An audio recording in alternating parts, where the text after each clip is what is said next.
without having that father figure there, that's a biological father, it causes huge issues in men and women. But there is no such thing as toxic masculinity. It's either masculine or it's a toxic behavior.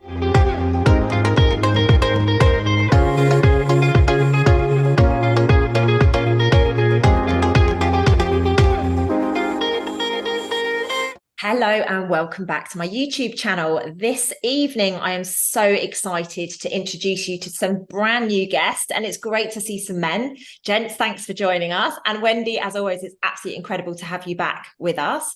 So first of all, we have Will Gibson. Will, give us a wave. Hello there. Hello. We have got Jamie Denyer. Correct. Jamie, good to meet you. And we have the beautiful Wendy, which I know all of you know. There is actually a video going out of Wendy and I right this second as we are filming this on my YouTube channel. So I know that you know her because she is a regular. Now, I was having a beautiful conversation with Wendy a week or so ago, and we went off on a complete tangent, as we always do, and we ended up speaking about relationships and the good, the bad, and the ugly of how relationships are formed. That could be relationships with friends, like intimate relationships, all sorts of different relationships at the moment. So Wendy and I had a chat offline, and she said, I reckon I know a couple of guys that we can get on to have a really amazing conversation. And these are said guys that we have joining us this evening. So first of all, gents, thank you so much for giving up a bit of your time this evening. I know my followers will absolutely love what you've got to say, and I'm really excited to connect with you. Will, if we can just start with you, can you just give us like a minute or two introduction to who you are, where you've come from, and how you've ended up here, I guess. Okay, so my name is Will. I'm a PT, health coach, help loads of people lose weight and all that kind of stuff. But I also help a lot of people with different underlying conditions, different injuries that have happened over the last couple of years.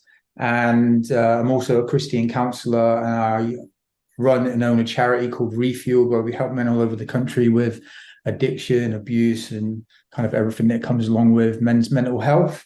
I'm originally from a little industrial town called Corby. Kind of took many of the wrong paths growing up. Had a lot of mental health issues, didn't really know what it was to be a man, created like a false sense of masculinity because I didn't have a dad in my life, and then got two amazing mentors that showed me what it is to be a true man, and that's kind of what I tried to give back within my charity, be a man of purpose, bring value to other people's lives. Incredible. What an amazing man you are. Thank you so much for joining us this evening. I'm really intrigued to dig a little bit deeper into some of the things that you've already said. Jamie, over to you. Jamie Denyer. I also go by the name The Grief Preacher. That name was given to me inside Park Prison, Bridgend, by one of the inmates. Now, I wasn't in there for doing anything naughty or sinister. I go in there and I do talks and lectures with the inmates. Inspirational, motivational speaking come about just after 2012, when my 19-year-old nephew was murdered by a 14-year-old boy. So I decided to turn that adversity into a victory by using the talents that I've got, which is my words, which is speaking, to go out there, help educate, inspire, motivate people. And I was going into, and still am kind of going into, schools, colleges, universities, youth offender institutes and prisons. Like one day I can be speaking to primary school kids, the next day I can be speaking to murderers, rapists and category A sex offenders. So, and everything else kind of in between. Now, the talks that I was doing and still doing now, I realized they were helping people with their mental health. The mental health aspect took on a larger significance for me, like back in 2020, when the youngest of my two older sisters took her own life during the first big lockdown. So it kind of spurred me on to do more and more. So I'm going in and helping people in various ways. After my nephew was killed and we got all his belongings back, when we found his phone and we were looking through his phone, it had Psalm 23 on there, which brought me to faith. So basically what I was doing after that was I was going around different churches around the country, kind of doing sermons on Psalm 23 and kind of what it has taught me. So I've built many different relationships with many different people in many different areas, and it's been a real kind of journey for me, emotionally, psychologically and mentally, for me, because of what it's about. but yeah, now I help people with their resilience. I coach them on resilience and turning adversity into victory themselves. Amazing. Both of you guys are absolutely incredible. What you've just shared there in itself, I'm like, wow, I could go off on a million different directions this evening with this conversation, but I will try my best to keep it aligned. And Wendy, I know we know you, but let's have a little insight into you, my love. All right, a mini wander through then. So 17 years old, broke my back on a motorbike, ended up doing 10 years of my own personal rehab, loads of mental health problems as well. Wandered into the world of NLP, neuro-linguistic programming, to sort my own head out. Found myself at a Paralympic Games playing wheelchair basketball. That led me into coaching and sort of gave me my life back with a job. So when I came out of that, I went into coaching and tutoring, then went into PTSD trauma therapy. So just to help other people who'd got PTSD and trauma. Through the Paralympic Games, that led me into the speaking environment. So similar to Jamie, I've done a TEDx talk, and I'm an international motivational speaker. I write books. I've got a radio show on a Sunday morning, as you all know. Really didn't know that. Because you've all been on it. So yeah, and I'm down here for justice. You always say you're down here for love, Luce. I'm down here for justice, but with love. So I understand the one that stands in the space of justice for others. Yeah, I love that. I love it. I've got so many incredible women around me that are literal like justice queens, you know, and you are one of them. Tara's another very good one. I mean, I'm there for justice, but this love thing is just exuberating at the moment. So certainly taking over. And that's nicely leading into what we're going to be speaking about today, because Wendy and I, like I said, a week or so ago, we had a really beautiful conversation. And during that conversation, we actually started talking about some of the comments that Will actually alluded to in his introduction. And that is, you know, although I'm going to start talking about the masculinity, we were speaking about it from both sides. Like, we've all got lost, haven't we? We've kind of got lost with what a masculine man is supposed to be, or what masculinity is supposed to be generally in the physical body. And likewise, the femininity. It's like things have got completely merged and like scrumpled up, and we just don't really know what the heck we're doing anymore. And I say we because there are moments that even myself, I know Wendy, we've had conversations about this. We are feminine women, but we are also very clear of our masculinity, our masculine energy, and we can stand and we can speak our truth and we can go with the best of them. But there seems to be this clouded line that is now there, whereas before it was quite defined. When I was younger anyway, it was quite defined. My granddad was a strong man and he did this particular role, and then my nan, but actually over the years it's got a little bit merged on that. So Will, I want to start with you, please, because you very, very beautifully articulated the fact that you didn't have a clue what being a masculine man was, because you didn't have that role model.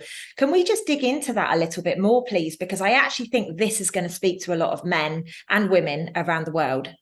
Mm-hmm. I was brought up with a lot of love around me. Obviously, I didn't have a dad in my life. My dad actually died of a heroin overdose when I was 19, 20, and I knew who my dad was. I was in contact with like his side of the family.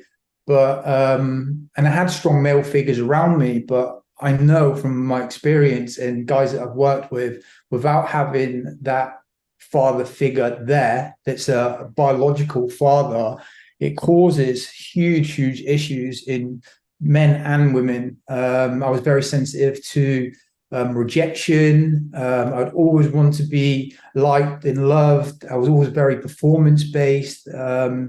And it created a huge amount of issues in my life. So growing up, I created a false sense of masculinity from things that I seen from films, men around me, older boys, and kind of tied it all together and presented to the world what I thought it was to be a man, to be hard, stand up, stick up for my mates, like don't take any rubbish. But inside I was like a scared little boy. And so, and what happened with me was what I was presenting to the world, this thing that I made up, I become it. I become the lie. And then that contributed to my mental health. My identity was something that wasn't given to me by God, and it caused huge issues. And I see it all the time with young lads and men and older men today that we work with over and over again, it's lack of father's love, and we search for it from elsewhere, and it's usually something from outside of us, whether it be drugs, sex, all of that kind of stuff, to fill a void, lack of father's love. And it's what, if you go into a room of 100 addicts and ask them, did they have an abusive father? Were they brought up in a single parent family, or their father was there but was absent or abusive? 99% of them would put their hand up. Yeah. Wow. That's really interesting. And actually, my sister is in recovery for heroin addiction. So I'm very, like, as soon as you said that, I was like, oh, that hit the heart pretty hard. Now, my dad was a real grafter, you know, like he was chasing it. So as much as he was very loving with me and my sister, he was absent. So I really resonate with what you're saying. And I think that that's a really beautifully articulated way of putting out there what you've been through. And thank you for being so vulnerable. I actually think that one of the best signs of a masculine man these days is being able to be vulnerable. And I think that is a conversation that we definitely need to be having, because vulnerability has been seen as weak. It's been seen as, oh no, you need to keep that mask on, you need to man the fuck up kind of thing. And that's just not the way that it needs to be. Actually, the strongest man is the man that sits there and, you know, like, collects his thoughts and then very vulnerably says, this is what the way that things are going to go. And I actually think that you're a beautiful example of that, Will. So thank you so much. Jamie, obviously with the work that you do, and I wanted to say earlier and I didn't say, I am so sorry about your nephew and your sister. Like, that's huge amount of tragedy. So to your family, I do send a lot of love. And I do a meditation, excuse me, I do a meditation every night and put healing, and, you know, your family will be in there tonight because that really touched my heart. So I'm sorry that you've had to go through that. And I love the fact that you've turned it into something that is serving the world. So thank you for stepping up and doing that role. It's a really beautiful thing. With the work that you do with the prisons and, you know, the men that you meet, particularly, I know you probably meet women as well, but the men that you meet on this journey, how do you think they fare in regards to the masculinity? Do you think that they are owning the true masculinity, or do you think at some point the masculinity has been skewed within them, which is how they've probably ended up where they've ended up?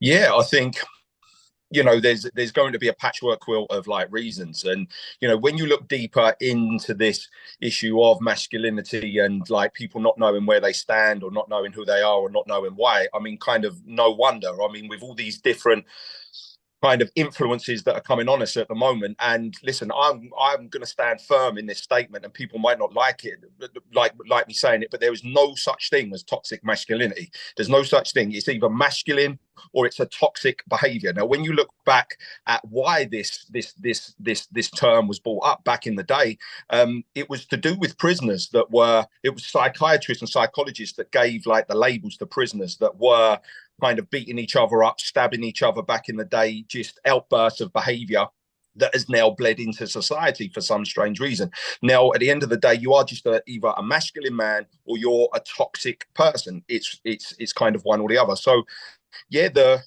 rhymes and the reasons as to why they are how they are, there's many different rhymes or reasons. I mean, like when I look back at kind of my life, I mean, my dad left me when I was 8.5, and I was brought up by very, very strong, powerful women like my mum and my two sisters. Yes, I had my granddad and my brother-in-law, who's the husband of my oldest sister. You know, they were my male influences, but I didn't have that direct father there.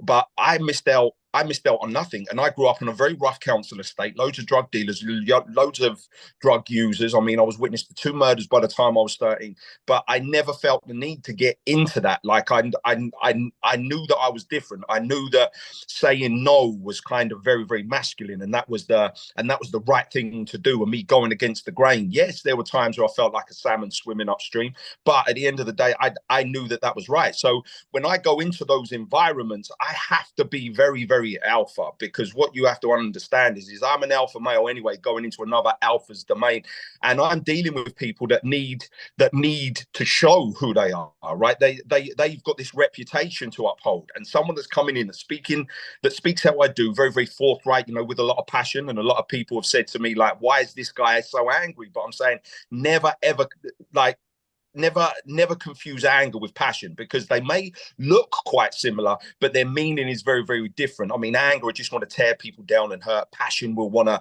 lift people up and like help them achieve. So I have to go into this place. I have to go in and I have to be very alpha. And I've literally had talks where in the first 10 minutes, like, I've been threatened to be stabbed and stuff. But by the end of it, because I've spoken them around, because they can see where I'm coming from, they're like my best friend at the end of it. So a lot of them, you know, you've got to understand, yeah, that there's loads of different rhymes or reasons, but in the essence, yeah, I think they're all wanting someone that respects them, that they want someone who they can see that no matter how firm they are, no matter how kind of passionate they are or how forthright they are, they have got their best interests at heart. And that goes right back to our kind of wants as children, you know. So, yeah, you know, there's loads of things that you can trace back to a child, but there's loads and loads of like different rhymes and reasons as to why people are how they are. Yeah, absolutely. And I like what you said, or what you alluded to, more to the point of, there's this shield. We've put this shield up, haven't we? Like, we've got this front that we put out to the world based on our traumas throughout our childhood, throughout our life. It doesn't even need to be childhood these days. You know, people put a shield up. So Wendy, obviously you went through a lot of trauma.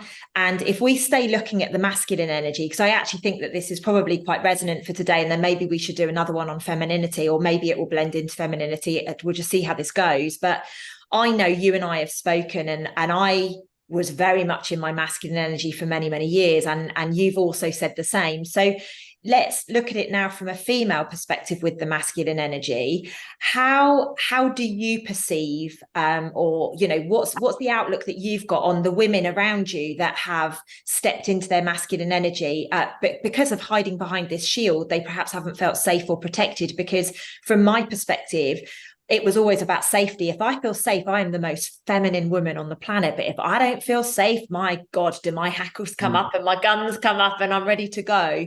You know, so from your perspective, babe, where do you stand with that? Yeah, there's two aspects I'd like to cover with that, and I don't know how we'll split them. But number one is my upbringing from my dad. So I'd like to talk about him a little bit, but then I want to talk about feminism. Yeah, and what it's done, because I'm not a fan of feminism at all whatsoever, and I'll tell you the reasons why. So growing up in the pub background, you know, before we got into the pub, mum and dad, they both had jobs. My dad was a test driver for a motor company. My mum was into finance and accounts. Yeah, very, very diverse.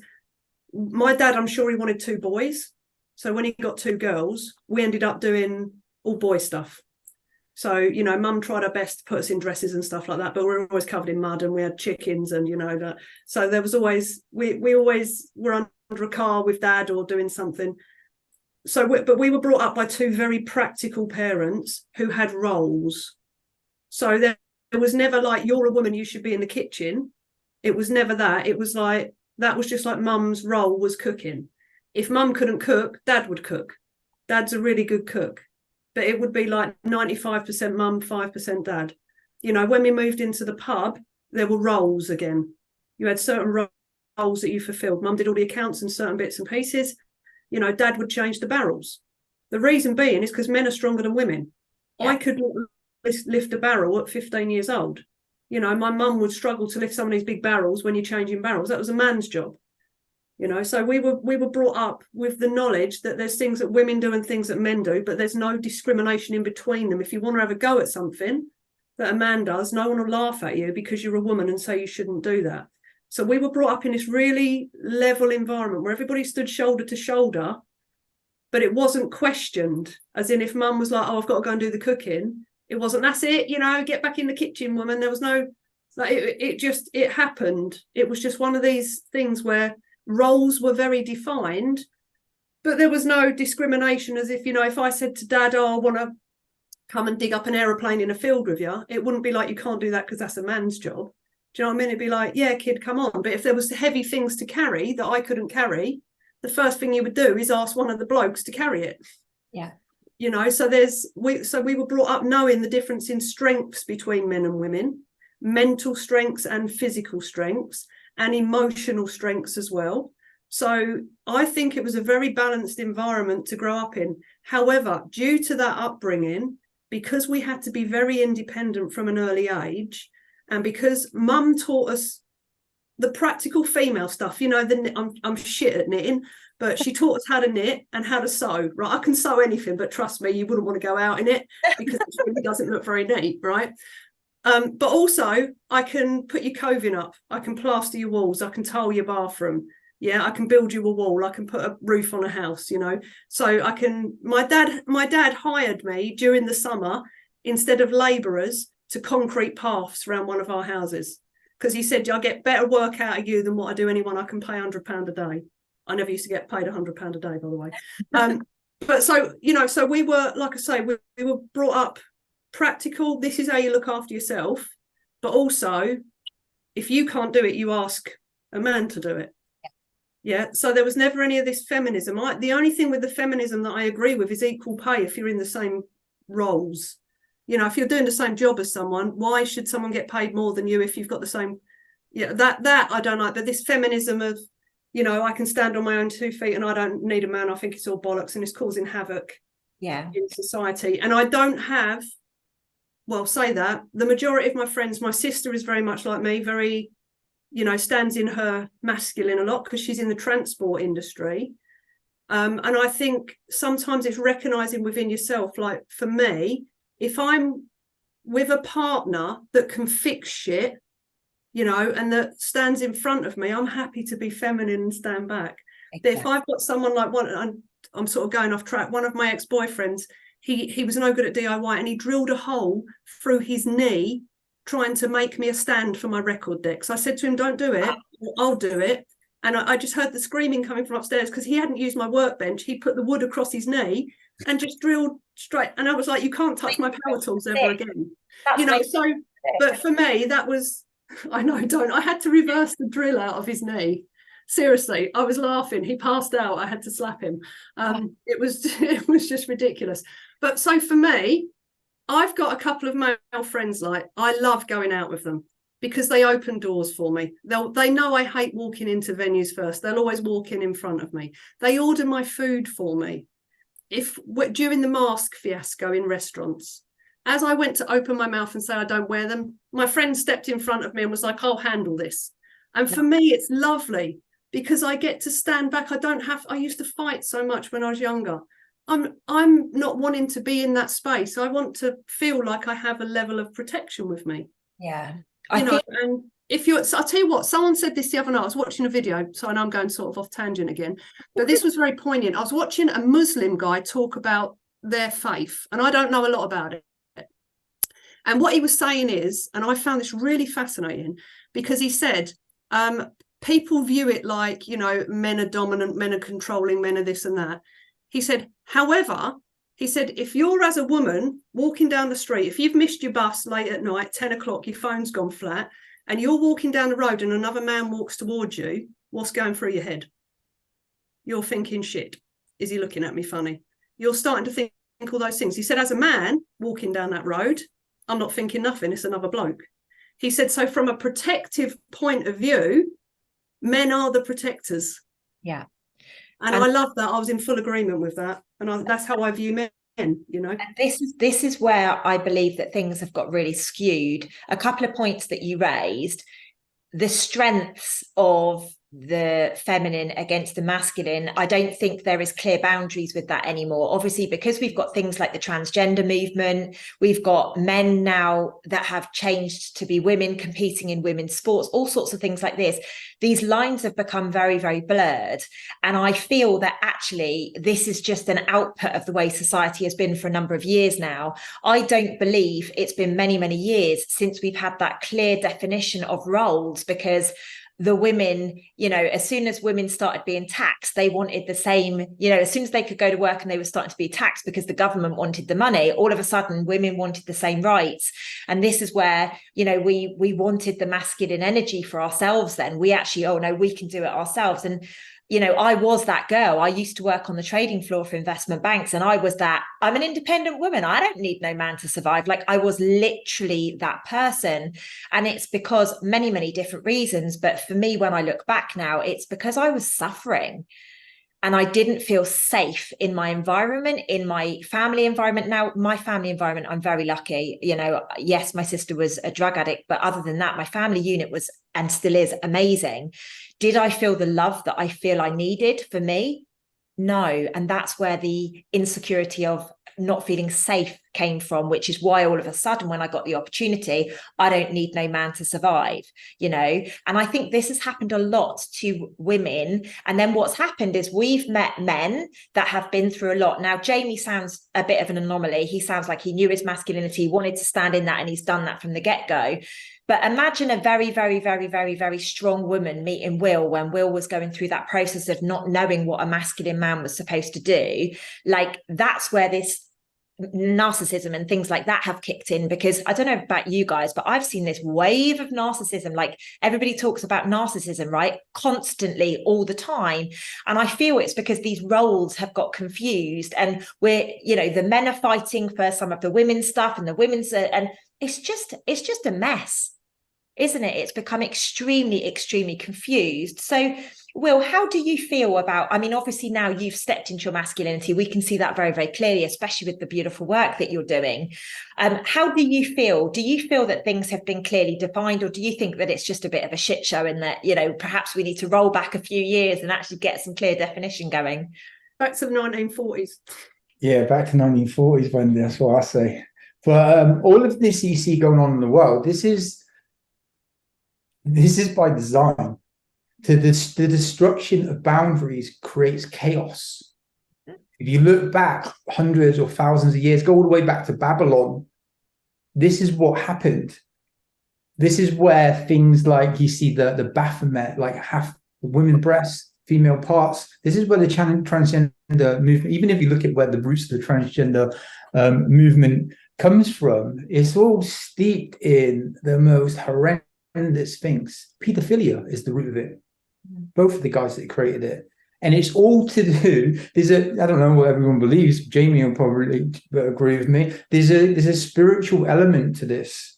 There's a spiritual, even if someone doesn't believe in God, they can see, like, over the last 3 years, evil is in plain sight. It's always been there. This is the thing that I explained to you. It's always there. It's just a bit cloak and dagger. It's a bit shady.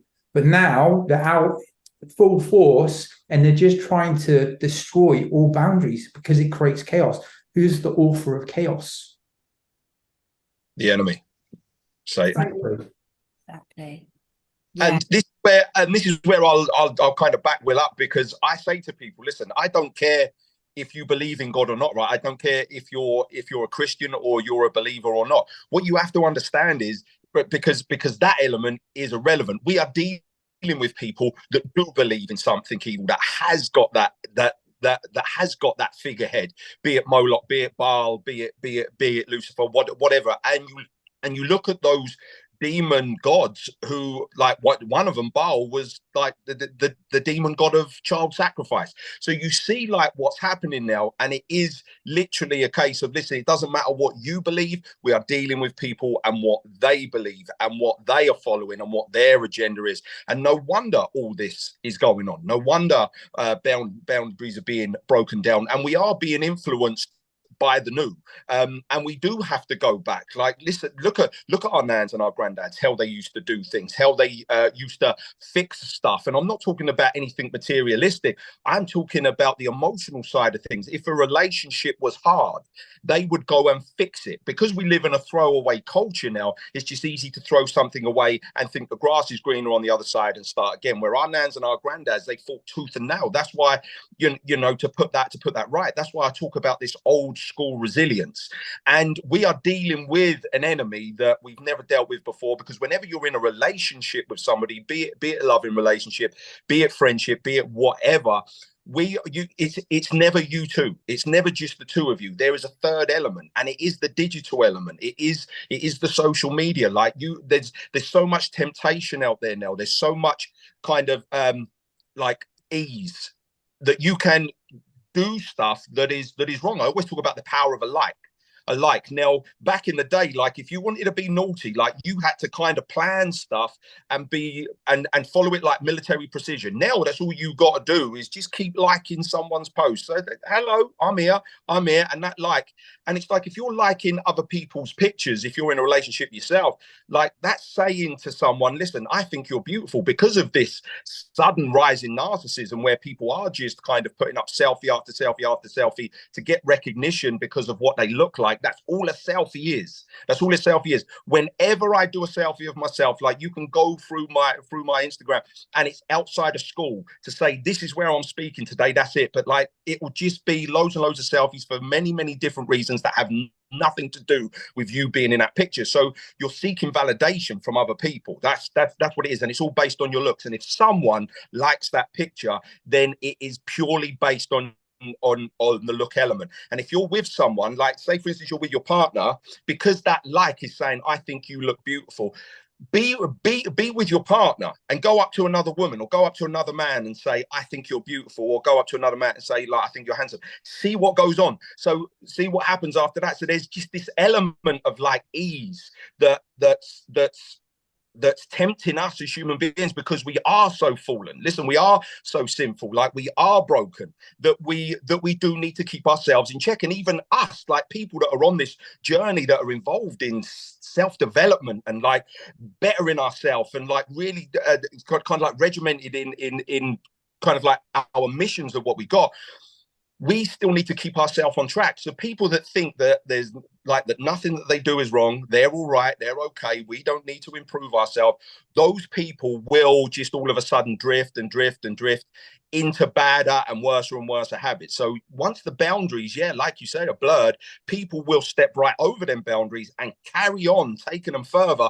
because that's what we do in our nature, because we would become bored with a certain boundary that we then want to push it further because we've become bored with that. So the digital element is that we are being influenced by the new when we need to go back to the old school, because it wasn't broken back then, so it did not need to be fixed. And the term narcissist, there is a blow up of this, a severe rise, but the term narcissist is being diluted, because you can have someone, right, and I call it the 200 to 1 scenario. If you put a £10 bet on a 200 to 1 kind of horse and it comes in, happy days. But there's also a negative element to it of people that will do 200 amazing things. Now, you can have a guy who's sensitive, who's kind, who's thoughtful, who's generous, who's giving, who's compassionate, and because he doesn't like where you go out one night in a revealing dress, I mean, that's a whole nother discussion. And he might say, listen, I don't want you going out in that, and I don't want you doing this, I don't want you doing that, because, and that's the protector in us, the protector, because we know what kinds of people are out there. We know the kinds of people that can put stuff in your drink. So we become the protector. So all of a sudden, you're controlling. You're a narcissist. You're a misogynist. Whatever. You're suffocating me. What? From that one thing, and you're forgetting about the 200 other things that's so amazing. Now, I will finish off on this, and like, I'm sorry for kind of going off on please do it. But someone is saying to you can't go out, and you can't do this, and you can't see your family, and you can't see your friends, and I am going to control your money, then that's a different element. That's a full-blown narcissist. But that term, although there is a blow up in narcissism in men and women, like, let's have it right in as well, that the term itself is getting thrown about and diluted, and the real narcissists are kind of starting to get away with this scot-free. I agree. I love it. There was so much wisdom that came out of what you just said. Please don't ever think that you've got to rush yourself with me. Like if we were going off on a completely weird tangent or whatever, I would jump in. I love the fact that you have bought some really beautiful, I'm going to call it old fashioned. It shouldn't be old fashioned, but some of the things that you said around, liking other people's pictures, these are discussions that you have to have with people, because there is this third element now. And I channeled about 2 years ago that there's going to be a split in society. In fact, no, it's about 5 years ago now, but I was channeled that there's going to be a split in society. There's going to be the ones that go with technology, and there's going to be the ones that go back. And what you just said there, Jamie, was just like, remember when you channeled this? So thank you for bringing that up, because I forget lots of things that I channel. But my point of bringing that up is I totally agree with you. If you are in a relationship and you are constantly liking somebody's pictures and it's not one of your best mates or something like that, you have a problem. You are basically setting yourself up. And people have forgotten relationships are about a mutual respect. I don't care if you're sleeping with each other, you're friends with each other, it's a business partnership, it's about respect. And we have lost the element of respect. I don't care whether you're feminine or masculine, we've lost it. And this to me is about rolling it back and bringing that back online and allowing us to treat people with the respect that we think we deserve. We should also give it. We can't just have it one way. And this, like, I get so passionate when I talk about this stuff. I like, relationships are an area which I just think we learn so much from. And because of technology and because of all of the, all of the sensory overload that we've got these days, we can get so caught up in it. Now, Wend, we actually were speaking about dating, weren't we? We were speaking about that's how this conversation started, I think. Now, based on what Jamie has just beautifully said, like, talk to me about dating. I've never used dating apps, so I am not the person to ever have that conversation. Like, I went on Tinder once for about 3 minutes and it scared me so much. I was like, I can't do that. Like, I just can't do that. And then what's fascinating is recently my friend said to me, let me set you up on Tinder, because obviously I'm back single again now. She went to set my account up and I'm blocked. I was like, well, that's done me a favour, isn't it? I don't know how I got blocked. Probably when I lost my Facebook account back in the day. So talk to me about dating, Wendy, because it's a wild world out there, isn't it? If you bear in mind what Jamie has just said, it's this culture of just slipping and sliding right and left. And, then the overload and what Will was saying about the boundaries not being there anymore. Like, talk to me about that, because this opens up a whole can of worms, right? Massively. So online, I've never, in my whole entire life, never had an issue getting a boyfriend. Never. Just used to bump into one in the street. I'm not like literally, guys, you know what I mean? I wasn't just going, hi, come home with me, have a 4-year relationship. But, it was what I call the old-fashioned way. You'd meet someone, you'd chat to someone, you'd arrange to go out for a drink with someone or whatever, and, or you'd see them a few times with friends and, blah, blah, blah. So I've never had this online dating experience. I've been single about 4 years now. We can go through like the old shit if we want at some point. But so I had a lot of healing to do after that, because what happened was I realized throughout that relationship, and I always thank him for this, it taught me so much about myself and what I needed to sort out within me, so I never brought that stuff back in again. And what that meant was that I've had to go through 4 years of proper serious personal development to get rid of this stuff, to allow my heart to get into a space where I can actually genuinely open it again. And know that whoever I attract in is going to be on the same level. However, what it's taught me is about boundaries, self-respect, aligning back to me, who actually I am, instead of giving myself over to someone else, and doing things to try and make someone else happy, because I wasn't enough in my head as I was, because the language that was always used around me. So, I sorted all that out and then thought, right, all right, I'm ready for a bit of online dating then, because someone said to me, obviously we've been in lockdown and all that, you don't go out seeing many. Normally, because I'm a motivational speaker, I'll be out talking to hundreds of people, same as Jamie, big events and that. So I normally meet a lot of people, hadn't been meeting anyone. Oh dear God is all I'll say. Got onto dating apps, and I have never, hope you don't mind me saying this, never seen so many penises in my life. So number one, I'm not joking, it would literally be like, just send me. The first time I got one, excuse my language, but I was like, literally, at what point do you think that is going to make me want to date you? It just, first of all, I was mildly shocked and thought, well, this person's obviously like a one-off. But then all the conversations, you get someone that likes you, you think, oh, I like the look of them, and you start a conversation. And the first thing is, all right, love what you're wearing, what position do you like? And it's just like, seriously?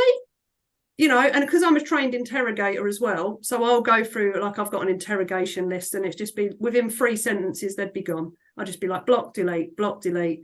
Sorry to interrupt you, because I know you're on a flow, but I just want to touch on this point. Like, sex and porn has become such a distraction to just having a normal conversation with somebody, hasn't it? How can it go in 1 or 2 questions? What are you wearing? I'm just sat here in my underwear waiting for you to message me and ask me what I'm wearing. Like, what the heck do you think is going on here? Clothes. I always say clothes.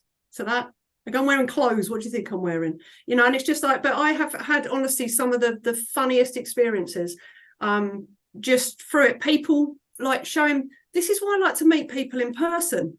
I get to feel your energy. I get to look at you. Do you know what I mean? I get to get a sense. You can look to someone in the eyes and see the soul, you know, do you know what I mean? And I just remember, yeah, so I went through that experience. I won't go like right into it, but it was hysterical. It used to get to the point where I'd have like 15 pictures. And any men watching this, if you think sending pictures is like impressing to us, it's not. We use them to laugh with our friends at, literally, right? Just so you know, if anyone's watching this. Yeah, so that was so much right now, but I'm going to bite my tongue. Yeah, Luce, it was honestly, it was just like seriously. So I'd come off it and then think, right, I'm going to go back on it because I've changed my energy. Universe, send me someone good. I'd find someone, and then within 3 sentences we'd be back to square one. I was like, oh no, stuff this. The one date that I did have, I like to have a pre-date because I've met you online. Like, I work in hostility awareness, so I'm gonna find out who you are. No, I've had 2 dates. One of them was hysterical though, because I tracked him through his company and I knew his address before he told me, which was really funny. But we won't go into that one because it was funny. But so I met this guy and he'd got like, not that I want someone who's 6 foot. I just like someone who's taller than me in case I need them to get something off the top shelf. Do you know what I mean? And be able to pick me up. So this guy had said like he was 6 foot on his profile and all that. Like, he looked really nice in his pictures. And I said, all right, I'll meet you for a coffee. I was stood outside the local garden centre waiting for this person. You know, when you're looking at a certain height range, thinking he'll be, you know, because I'm only 5'7". And this guy's just, you only feeling energy. He'd walked up to me and I'd looked at him and thought, nothing was computing. He said, are you Wendy? And I was like, oh, are you so-and-so? I said, you're a bit shorter than you said on your profile. And he was like, oh, yes. Oh, yeah, I made a mistake and couldn't change it. And I said, and you don't really look a lot like your pictures either. And he went, oh, no, well, they were from when I was 25. And he's like in his 40s. And he went, you don't look very impressed. I said, I'm not really. I said, I'm not really into people that, you know, manipulate information and that. Right. And he said, well, while I'm here, do you fancy having a cup of tea anyway? I said, yeah, let's not waste like the day. And then I just interrogated him basically for like half an hour. And then he said, after it, he said, I'd really love to take you out for dinner. I said, no, you wouldn't, mate. You're just being polite. You can go now. It's all good. Do you know what I mean? We're done. But it just showed me that people, they hide so much. So do you know what I mean? It's just be your bloody self. But there is an element though, Wendy, as to why they do that to a certain degree, right? And I will say about the height, because when I was on the dating apps, like when I put in the bio, and it's all true, in between 6 foot and 6'1", like they were, you know, I was kind of chatting and I was kind of popular on there. Like, I don't mean to sound arrogant, and it's not just because I'm a stunner, obviously, but it's because I weren't sending those kind of pictures by message 3 that you know, because I was talking about how's your day, how are you, right? I was talking about things I wanted to get to know them, and I thought to myself then, like, is this how far kind of like the dating game has fallen, kind of thing? But one of the things they would say to me is, in your bio, are you the height that you are? And I'm like, yes.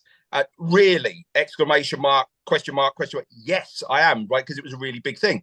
But I then understood, because there are so many kind, generous, thoughtful, giving guys out there that may be 5'7", that they are lying about their height, because they are hoping to go on that date and then them see you for who you are, and like the height thing just all of a sudden not be of importance, because at the very first thing, a lot of men will be judged on that, because it seems to be that women have this list of what a guy should be, and it's them just kind of standing in their power and then putting the boundaries in. But if a guy has a couple of stipulations, then all of a sudden it's kind of wrong. So I can understand why people are lying about the height, because it seems to be a big thing. But if people then are putting up pictures from 15, 20 years ago, and there's more and more and more to it, then of course, then it's a red flag. But the height thing, I will stand by my boys, I'll stand by the brothers on the height thing, because it seems to be such a big thing that they just want to get their foot in the door. Yeah, the only thing that gets me with anything that involves one of my biggest values, probably one of my top values in any relationship, is trust. Yeah. So if in the chat they'd have gone, actually, I'm not 6 foot, I'm 5'7", I'd have gone, no worries, because I like the look of you. Yeah. So I love honesty.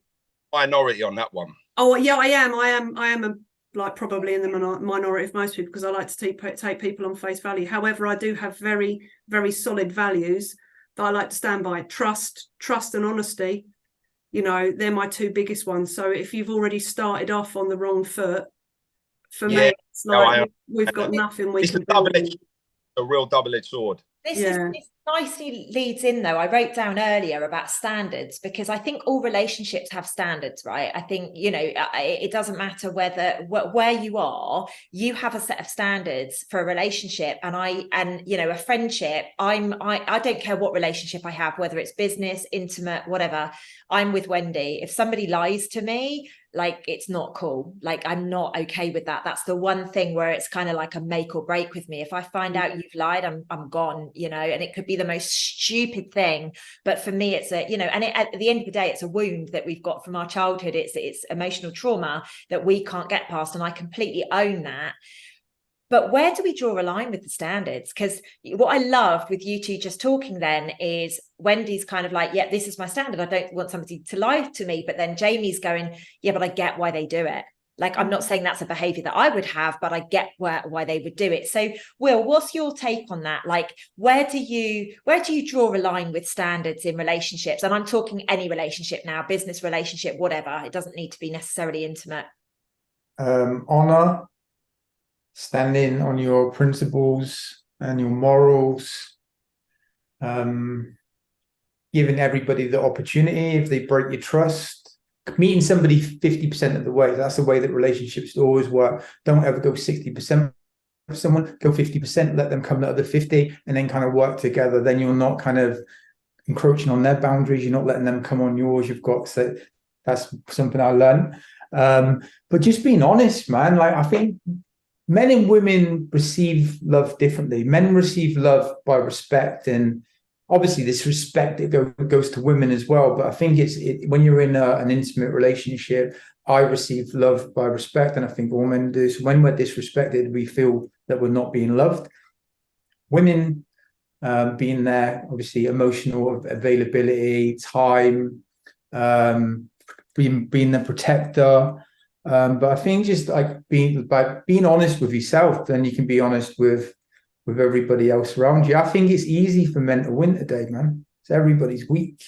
Yeah, it's easy for men to go and win there. If you practice stoicism, if you don't react off emotions, to respond and think about your actions. Toxic masculinity is being emotional and being violent. That's what a kind of a toxic masculine man is. They're the dangerous men. They're the men that go out there and create violence and beat women up and rape and do all of this kind of stuff. Like, a masculine man, like, is a man of honor, a man that stands by his morals and principles, and like, no matter what my truth is, I'm standing on that. No matter whatever happens to me, this is my truth, and I'm standing on it. That's the way I see things. Can I just say that's just saying that's my dad. You know, showing you how a man should be, a protector but soft at the same time. So we always knew Dad was authority. So if Dad said no, that was it. It was done. If you had a problem, you went to Dad.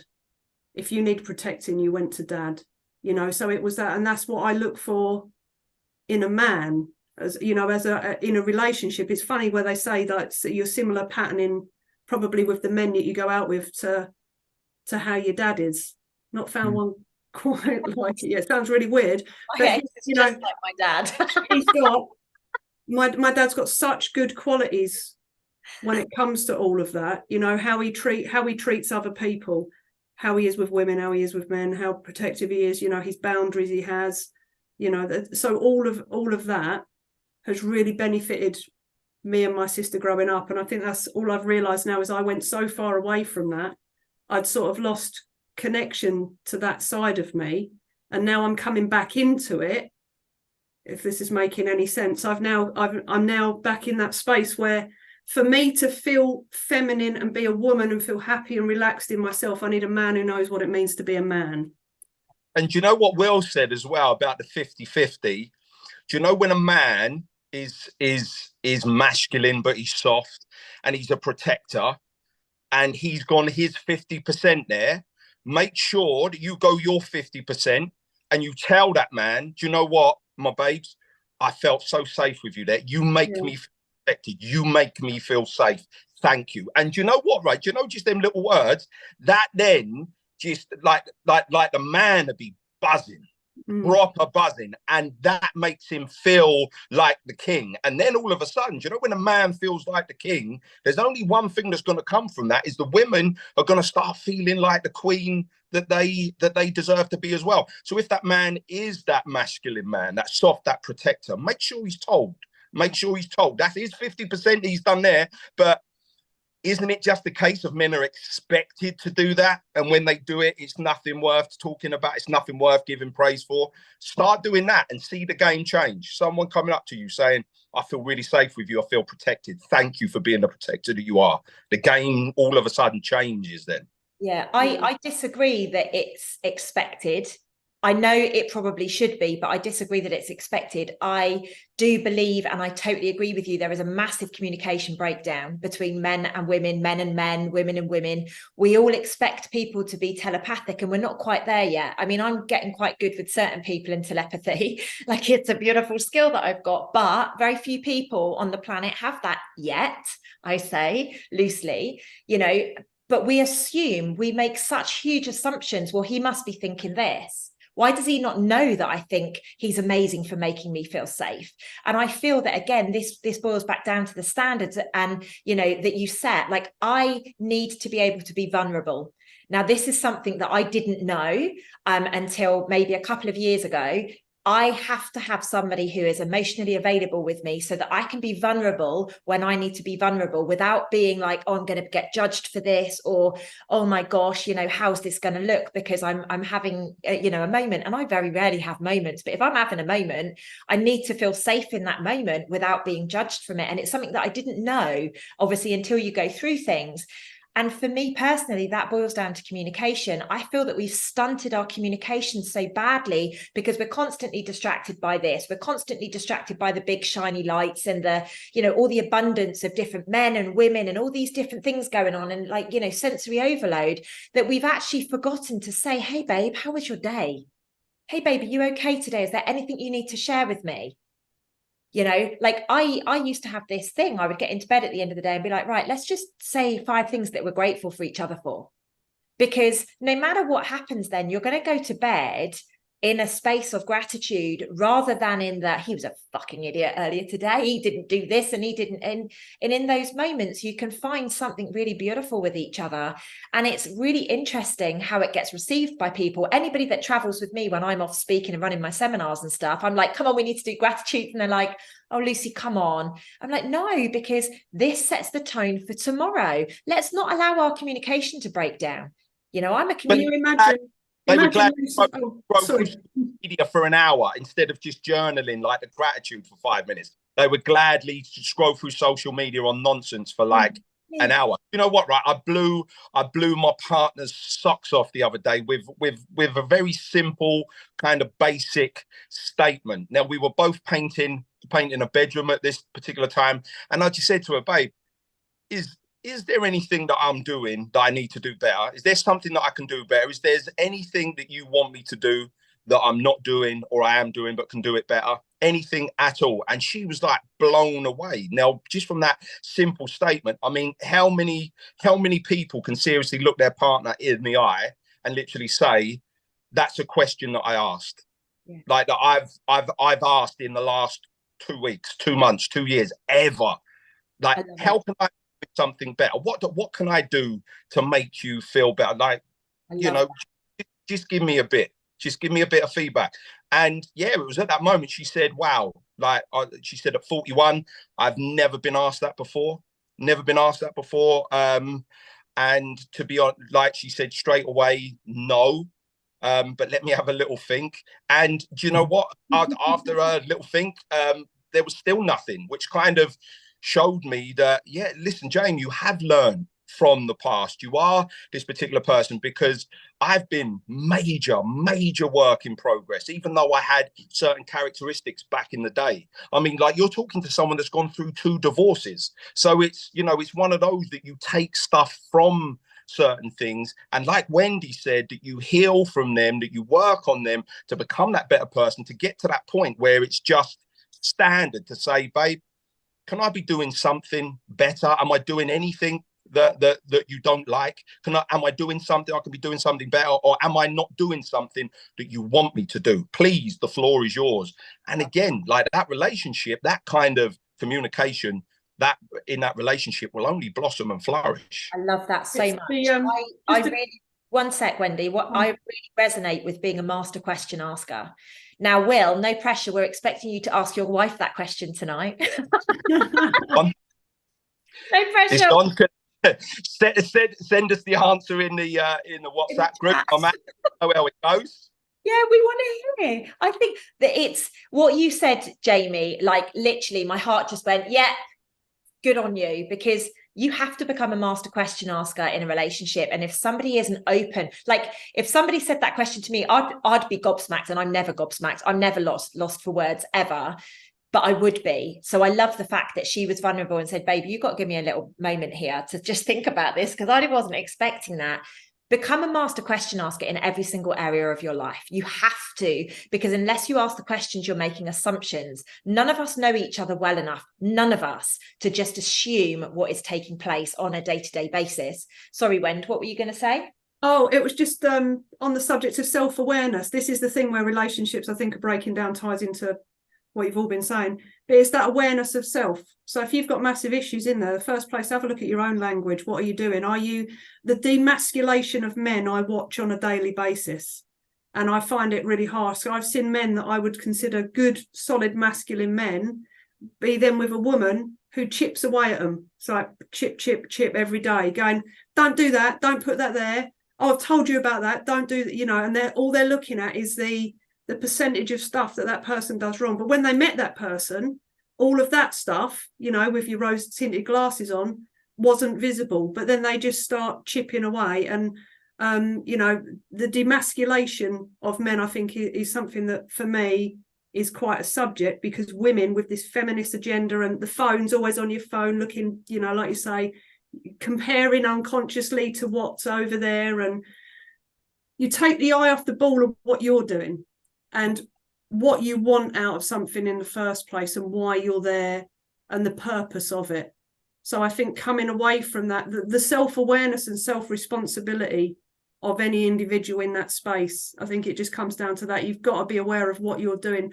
The way I look at it, that's a living, breathing being I'm talking to, that has enough right to be there. How am I talking to them? Am I talking to them in a way that, like you said, Jamie, you know, is there anything that I could do to help you out? You know, you've had a shit day. Is there anything I can do to make you feel better? Anything you want. Do you know what I mean? But it's not. It's if someone comes in and they've had a shit day. Oh, why are you always moody? You know, why can?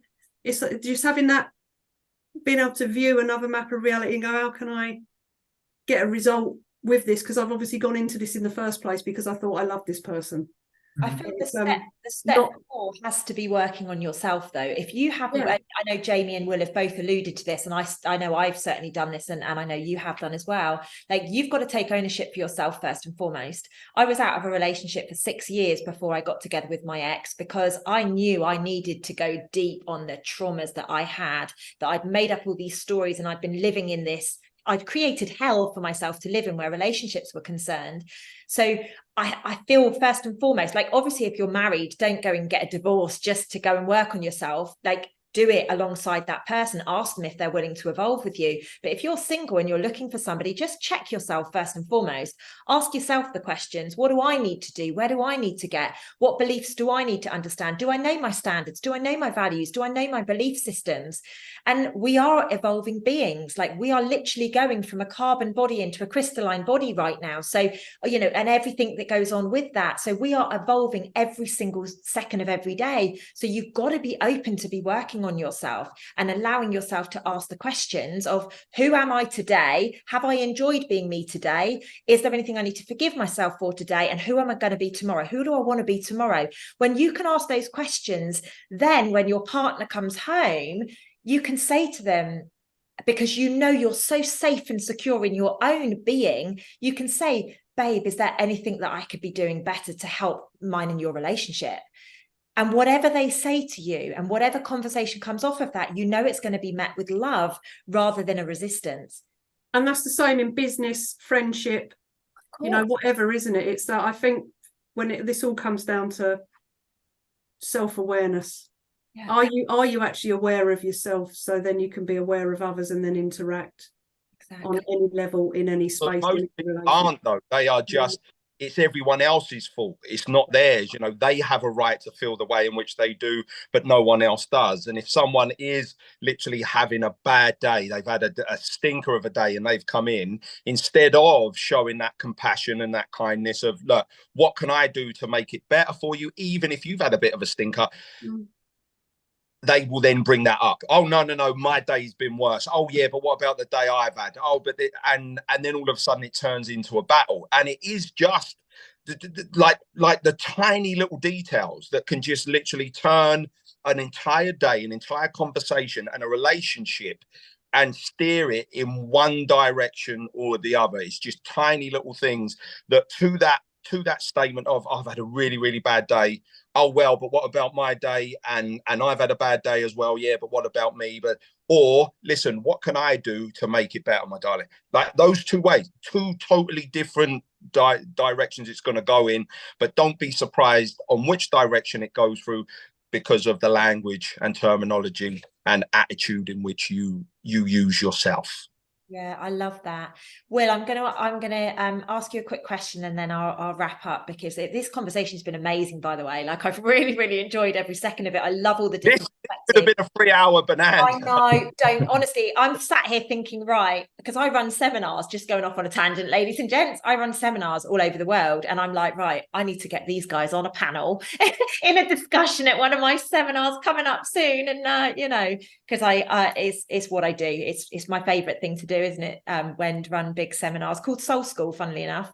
That's what I do. I run something called Soul School, where I activate the soul, bring it back online, get people connected to passions, relationships, all that kind of thing. Anyway, Will, do you believe, or have you seen for yourself in some of the relationships that you've had, whether it be with men, women, friendship, whatever, do you acknowledge what Jamie's just said about the competition and the comparison element? No, I've had a worse day than you. Do you still see that, or do you not see that so much these days?